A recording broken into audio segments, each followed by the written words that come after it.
ભગવાનથી ડરો. તો ધીમે એટલે પણ હું કઈ ખાઈ ગયો?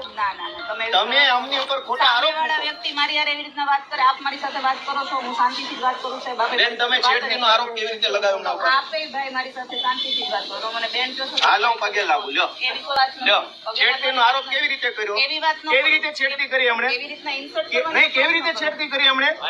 છેડતી કેવી રીતે કરી? ફરિયાદી તો બધું કે છે, મેં કીધું. હું પગે લાગુ તમને. લો પગે લાગુ. લો છેડતી કેવી રીતે કરી બેન? છેડતી કેવી રીતે કરી હરેશભાઈએ? સાહેબ લેટર આપો. લેટર લાવો. મેડમ લેટર આપજો. બેન ભગવાનથી ડરો, ભગવાનથી ડરો. નમસ્કાર મિત્રો, વિસાવદર પોલીસ સ્ટેશનમાં આજે એવું બન્યું કે સૌ કોઈ ચોંકી ગયું. આપના નેતા ગોપાલ ઇટાલિયા અને પોલીસ વચ્ચે ઉગ્ર બબાલ થઈ ગઈ. પરિસ્થિતિ એટલી તંગ બની કે ગોપાલ ઇટાલિયા પોલીસને પગે લાગતા પણ જોવા મળ્યા. પ્રશ્ન એ છે, શું આ રાજકીય દબાણ હતું કે પછી કોઈ મોટી કાર્યવાહી થવાની આશંકા હતી? ઘટનાનો વિડીયો સોશિયલ મીડિયા પર વાયરલ થઈ રહ્યો છે અને હવે સમગ્ર ગુજરાતમાં ચર્ચાનો વિષય બન્યો છે. તમારો અભિપ્રાય કોમેન્ટમાં જરૂર જણાવજો.